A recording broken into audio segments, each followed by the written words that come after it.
Hello, hey guys, this is, Music. I'm one of the, guys on the forum, and I'm just doing this for kicks and giggles, 'cause some people were kind of interested in knowing what I sounded like when I was using my accent for the musical that we're doing, My Fair Lady. So I'm just going to, name off a couple of lines that I have in my accent and just kind of have a little bit of fun with it. It's not for real or anything. Um, and so long as I'm talking, I'm sorry that the sound quality is really bad, and I'm sorry that there's probably going to be lots of echoes going on in the background. This is the only place I could get that was private, and the only recording equipment that I could find that actually belonged to me. So I'm sorry about that, but it's just for fun anyway, so, no big deal.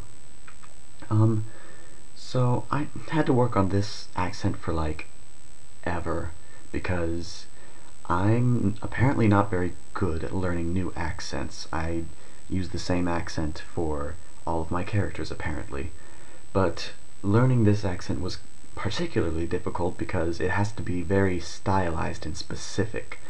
It's one thing to find a British accent, but it's another thing entirely to find a particular kind of British accent. And the one that I needed to get was a very high-class one. The play itself takes place in the 1920s, and the character that I'm playing is Colonel Pickering, and Colonel Pickering is obviously he was in the army, but he's on leave now, but he actually worked in India, so colonial British India, so that means that he has a very specific kind of accent, and learning it was definitely no walk in the park. But now I'm talking too long, so I'm just going to go ahead and say a couple of lines just for fun. Where to start?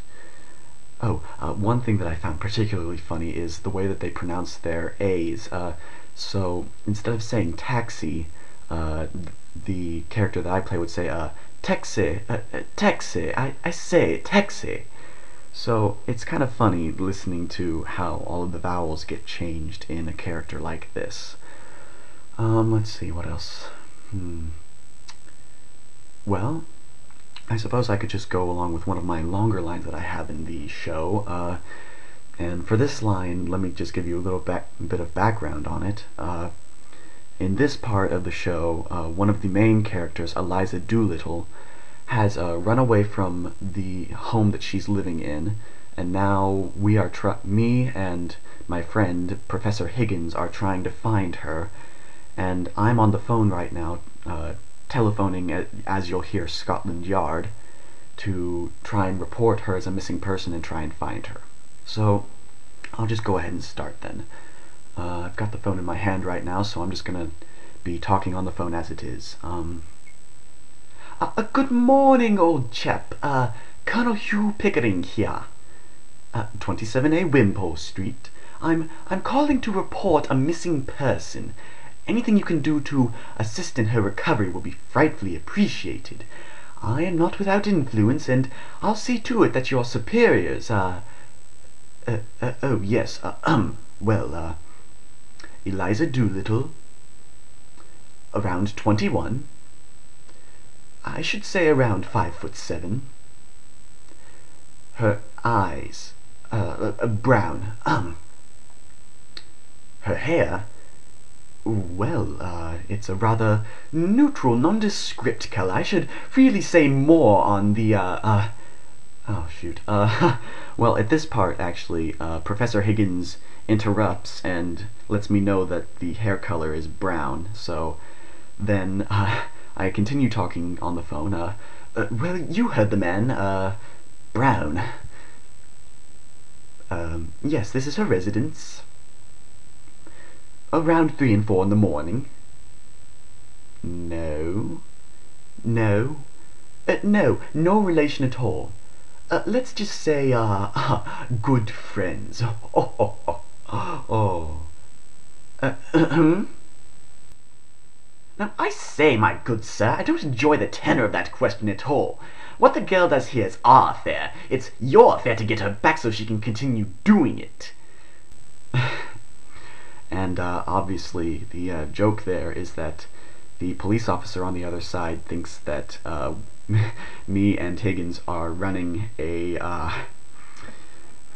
Well, if you guys don't get it, then you probably don't want to get it. Anyway, so that's one of my longer lines in the show, and it's kind of hard to actually say any of the lines from the play because my particular character does not have that many lines. He's just kind of in the background a lot, and that's one of the things that our director told me was going to be difficult about his character because I'm in pretty much every scene in the show, but I don't really talk that much. I just kind of have to be there and, influence the show in other ways.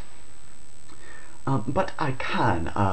Sometimes if I feel like it, I can speak in my accent without having any lines in front of me. It's rather difficult, I must say, but, well, that's how it works sometimes.